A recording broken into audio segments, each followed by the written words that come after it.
자, 여러분 안녕하세요. 오늘은 고혈압의 증상에 대해서 말씀드릴게요. 자, 고혈압이 무슨 증상이 있을까요? 혈압이 이제 올라가는 거잖아요? 이게? 혈압이 올라가면 어떤 증상이 있죠? 예. 증상은요, 없습니다. 없어요. 없습니다. 이게 굉장히 크게 쓸게요. 왜냐면 이게 굉장히 중요하거든요. 증상이 없는 거예요, 고혈압은. 그러니까 고혈압이 있다고 해서 머리가 아프고 어지럽고 여러 가지 이제 증상 얘기하시는 분들이 진료실에 들어오셔서 그렇게 얘기하시는 분 제 생각에 한 50% 되는 것 같아요. 뒷골이 땡겨가지고 나는 혈압 치료를 해야 되겠다. 이제 이런 얘기도 하시고요. 그런데 실질적으로 그렇게 얘기하시는 거의 증상은 이 고혈압이랑 관련이 없는 경우가 거의 태반입니다. 고혈압의 증상은 사실 없어요. 증상이 없는데 왜 치료를 해야 될까요? 증상이 없다고 해서 이게 나중에 문제가 안 생기는 게 아니기 때문이죠. 증상이 없어도 나중에 어떤 문제가 생겨요? 심뇌혈관 질환이 생기죠. 심뇌혈관 질환이 생기기 때문에 우리가 치료를 해야 되는 거예요. 이게 어떤 게 있죠? 무서운 병들이 있죠. 뇌졸중, 뇌에 의해서 뇌졸중하고 뇌출혈이 있죠, 또. 예, 여기서 팔다리 못 쓰고 이런 거죠. 그 다음에 이제 관상동맥 질환, 심근경색 같은 거예요. 관상동맥 질환. 갑자기 가슴이 아파가지고 갔더니 이건 굉장히 위험한 상태다 이렇게 이제 되는 이제 이런 질환들이 굉장히 심각하잖아요. 근데 이게 증상이 없는 데서부터 이렇게 이제 생긴다니까요. 그래서 이제 자꾸 의사가 고혈압이 있을 때 아무 증상이 없어도 혈압을 치료를 해야 됩니다 이렇게 이제 얘기를 하는 겁니다. 예. 근데 증상이 제가 이제 없다고 말씀을 드린 거는 워낙 우리나라에 이게 증상 있다고 믿으시는 분들이 많아서 그런 거고요. 실제로 증상이 있을 수도 있습니다. 근데 있다면 어떤 증상이 있는지 말씀을 드릴게요. 두통이에요, 두통. 두통인데 이게 어떤 두통이냐면 잘 한번 들어보세요. 뒤통수 쪽이요. 뒤통수에만 두통이 있어요. 뒤통수에만 두통이 있고요. 그 다음에 이 두통은 언제 있냐면 이른 아침에 있어요. 이른 아침에. 왜냐면 이른 아침에 혈압이 쭉 올라가기 때문에 아침에 생기고 몇 시간 있으면은 다시 회복이 돼요. 몇 시간 후에는 저절로 사라집니다.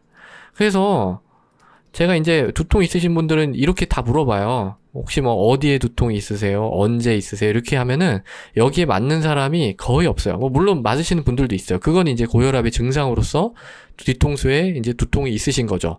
그렇지만 대부분의 경우에는 이런 두통이 아니라 그냥 머리가 지끈지끈 아프고 그냥 때에 상관없이 아프고 이런 거예요. 그렇기 때문에 고혈압의 증상으로서 두통이 나타나는 경우도 있지만 매우 드물다. 예, 라는 거고요. 또 이런 것도 있을 수 있어요. 어지럽고 어지러움증 또 두근거린다든지. 근데 이건 사실 부정맥이랑 동반이 됐을 때 그런 게 많은 거고요. 피곤하다 이렇게 느끼는 사람들도 있어요. 예민하신 분들 같은. 그렇지만은 어떻게 기억하고 있는 게 편하냐면 증상이 없다라고 생각을 하시는 게 편해요. 왜냐면 이게 증상이 있다고 치료를 하고 없다고 치료를 안 하고 이런 게 아니거든요. 그냥 혈압이 있으면은 기준 넘어가면 무조건 치료를 해야 되는 겁니다. 왜냐? 심뇌혈관 질환을 예방하기 위해서 나중에 더 큰 화가 닥치는 것을 예방하기 위해서 우리가 치료를 해야 되는 것이다 라는 거죠.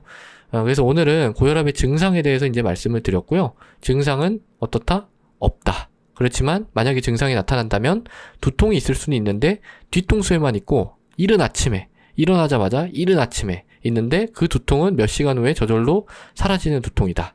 그리고 만약에 또 이렇게 얘기하시는 분들이 있어요. 왜 다른 병원에서 이제 고혈압 치료를 받았는데 나는 머리가 계속 아파가지고 고혈압이 있는 건데 계속 두통이 사라지지가 않는다. 그러니까 그쪽 병원에서 약을 잘못 쓴 거다. 그러면서 이제 저한테 오시는 분들도 있어요. 근데 그런 경우에 제가 말씀을 드리죠. 그 두통이라는 것이 고혈압의 증상으로서 나타나는 것이 아닐 수도 있습니다. 그러니까 만약에 두통은 따로 이제 두통 치료를 해야 되는 거고 고혈압은 고혈압대로 치료를 하는 거고 그래서 이제 약을 드시면서 저한테 오셨기 때문에 제가 이제 혈압을 재보면 몇 번 재봐도 혈압이 정상 범위 안에 들어와 있는 경우도 꽤 있어요. 그런 경우에는 제가 그 환자분의 증상, 두통 이걸 갖다가 치료하기 위해서 혈압을 낮춰야 될까요? 전혀 아니죠. 예. 그렇게 하는 건 오히려 좀 잘못된 치료가 되는 겁니다. 예. 왜냐면 혈압이 정상 범위에 들어왔는데 뭐하러 그걸 더 낮춰요. 그럴 필요는 없는 거죠. 그리고 이제 만약에 그렇게 낮췄어요. 낮췄다고 할지라도 그 두통이 과연 좋아질까요? 예. 물론 좋아질 수도 있겠죠. 우연히 기분 탓으로 혈압이 내려가니까 좋아질 수도 있겠지만 대부분의 경우에는 그런 두통은 고혈압과 관련이 없는 두통이었기 때문에 두통은 계속되고 혈압만 계속 떨어질 수가 있습니다. 그래서 그런 경우에는 제가 그냥 저는 저희 병원 잘 오셨어요. 혈압 같이 치료합시다. 이렇게 얘기를 할 수도 있겠지만은, 그렇게 하는 거는 별로 환자 입장에서나 의사 입장에서나 도움이 안 되는 것 같아요. 그냥 솔직하게, 그 두통은, 고혈압의 증상으로 인한 두통이 아니기 때문에 혈압 치료에 의해서 두통이 없어지지 않을 가능성도 꽤 있다. 그렇기 때문에 혈압은 치료는 잘 되셨고, 두통에 대해서 그 양상을 자세하게 말씀해 주시면 제가 그거에 대해서 약을 드리거나 그렇게 하겠다. 이렇게 이제 저는 말씀을 주로 드리는 편입니다. 예, 그래서 오늘은 고혈압의 증상에 대해서 말씀드렸고, 증상은 대부분 없다라는 측면에 대해서 강조해서 말씀을 드렸습니다. 감사합니다.